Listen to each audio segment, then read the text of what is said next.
أعوذ بالله من الشيطان الرجيم. بسم الله الرحمن الرحيم.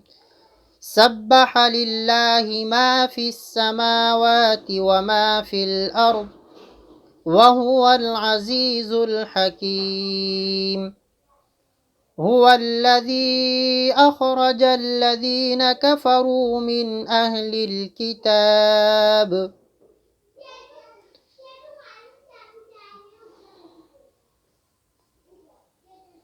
كفروا من أهل الكتاب من ديارهم لأول الحشر ما ظننتم أن يخرجوا وظنوا أنهم مانعتهم حصونهم من الله فأتاهم الله من حيث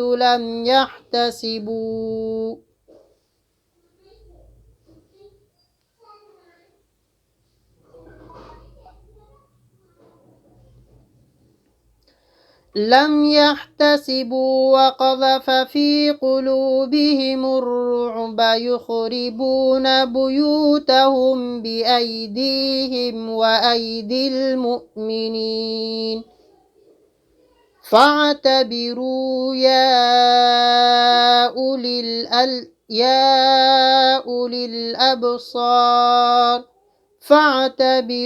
يا أولي الأبصار ولولا أن كتب الله عليهم الجلاء لعذبهم في الدنيا ولهم في الآخرة عذاب النار.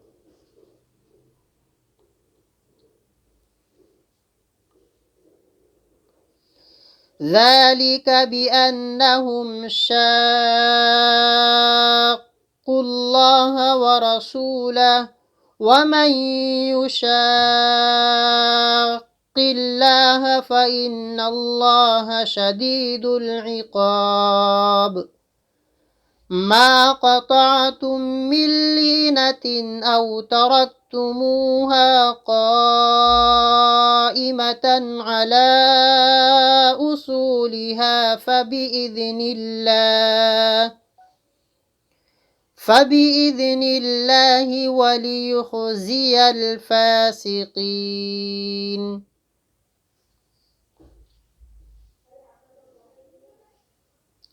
وما أفاء الله على رسوله منهم فما أوجفتم عليه من خيل ولا ركاب ولكن الله يسلط رسله على من يشاء والله على كل شيء قدير.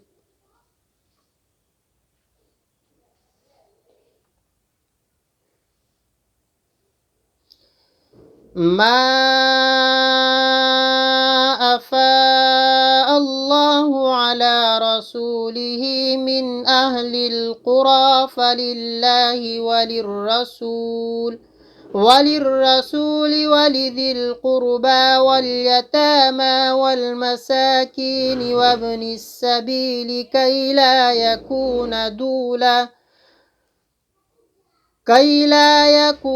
دولة بين الأغنياء منكم وما آتاكم الرسول فخذوه وما نهاكم عنه فانتهوا واتقوا الله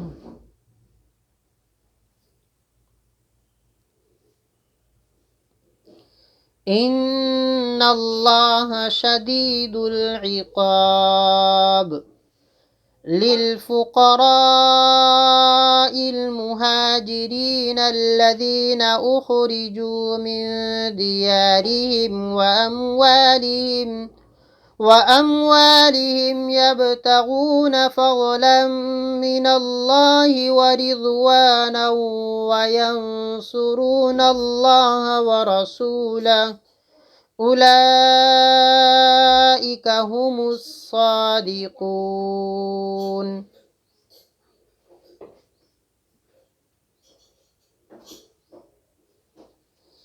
والذين تبوأوا الدار والإيمان من قبلهم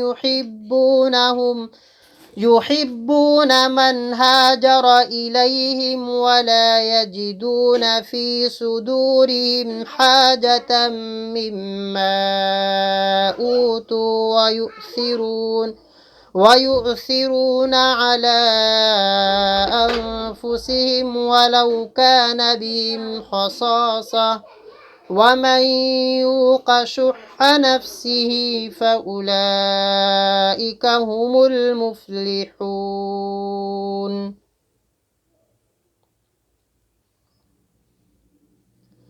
والذين جاءوا من بعدهم يقولون ربنا اغفر لنا ولإخواننا الذين سبقونا بالإيمان ولا تجعل في قلوبنا غلا للذين آمنوا ربنا إنك رؤوف رحيم. صدق الله العظيم.